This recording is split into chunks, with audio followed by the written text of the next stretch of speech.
I invented the Lifesaver bottle after I saw the tsunami and Hurricane Katrina.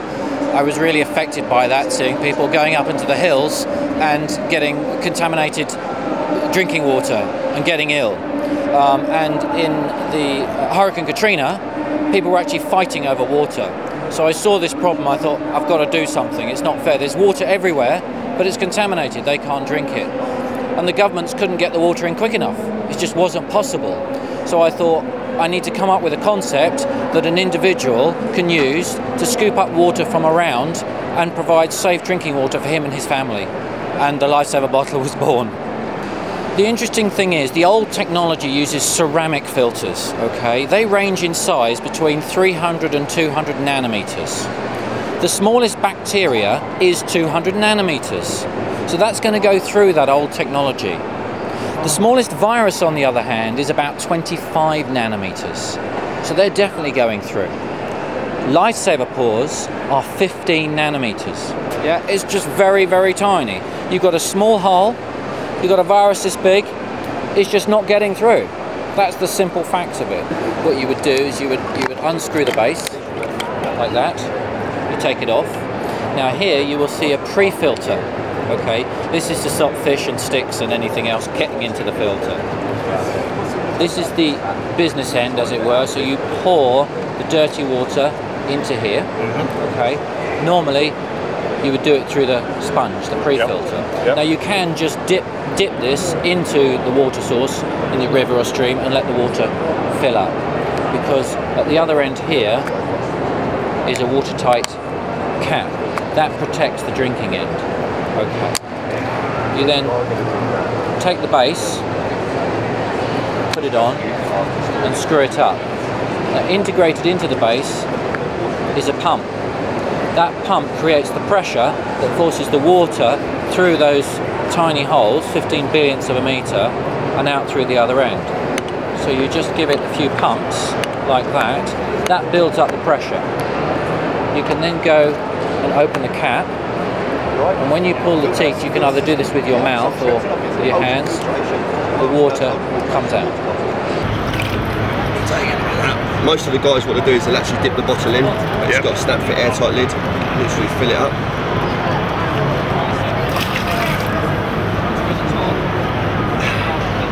Replace your lid.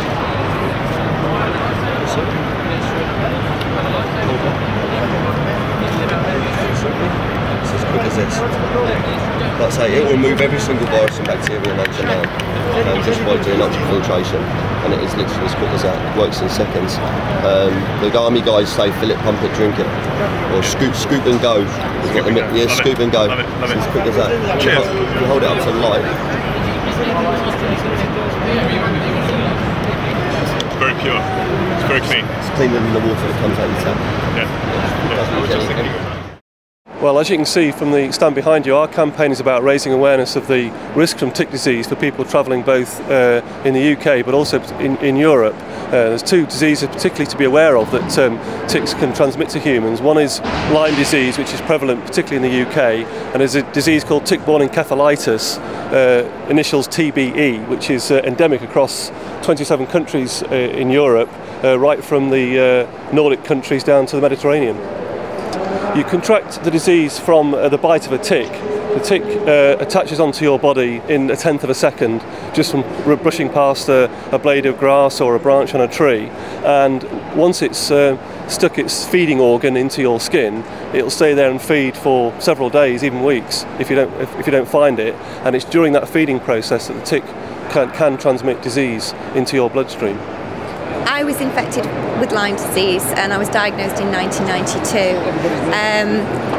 Normally, if Lyme disease is caught early, it's easy to treat, but if it's not caught early, it can get into the central nervous system, it can get into the heart, and it can cause severe tissue damage. In my case, it got into the spine and into the brain and left me paralysed from the waist down, and it also left me visually impaired as well. So it's so important to defend against ticks and to know how to recognise the early signs of disease. And one of the early signs is an expanding red rash, but it's important to know that that doesn't always occur. Other than the rash, the first signs are flu-like symptoms. I think that extreme lethargy is one of the differences. With flu you feel tired, but with Lyme disease it's a tiredness that you don't feel refreshed after sleep. You are utterly exhausted. Quite often there'll be weakness in the limbs. So I think it's important to put those things together. If you know you've been bitten, particularly if you've seen that expanding red rash, as soon as you see that, get to the GP. And it's a good idea to photograph it as well, because as they fade, if you then go on to develop a disease, you can show the photograph of the rash to an infectious diseases consultant, and he's going to know exactly what it is. Coming up in May, Tick Alert Week begins on the 25th. It lasts for a week. The leaflet you can see I've got here is distributed throughout outdoor retailers across the country and also in GP surgeries. So if you happen to be going to see your doctor, or you're out at a retailer and you see one of the leaflets, pick it up, have a read, understand a bit more about ticks, whether you're going abroad or visiting areas of the UK. And as I say, just think about ticks when you're out in the countryside in the same way you'd think about putting sun cream on to protect against sunburn. Carn started up about 2 or 3 years ago. It was the idea of my father and myself.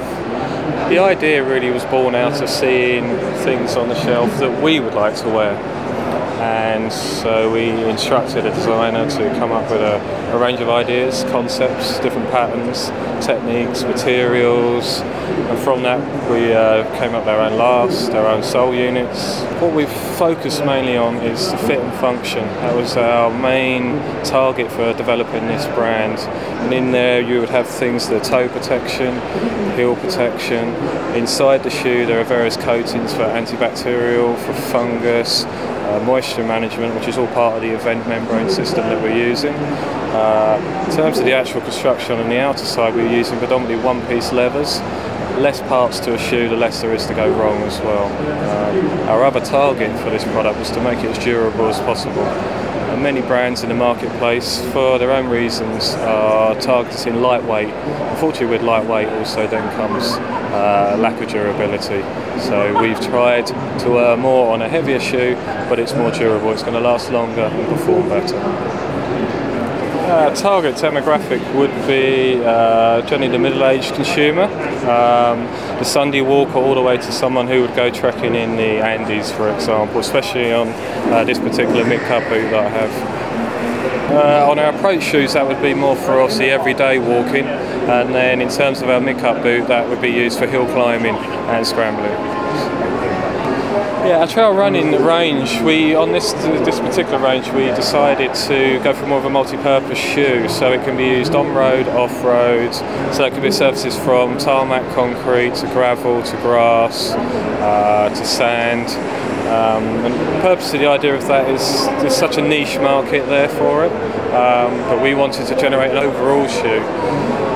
Plus also people walk in this type of footwear as well, so again we go back to the durability. On those shoes we have a toe bumper and a heel guard for protection. We've been working on this project now for 3 years, from the initial idea to prototype samples, development samples, wear test samples. It's been a long slog, long hard slog. In the current climate, not the best time to do it, but equally the outdoors market is very buoyant. More and more people will be staying in the UK to go on holiday, doing walking holidays, camping holidays. So we're optimistic that we've got a good product, good brand name. We have a nice background. It's a family-owned business.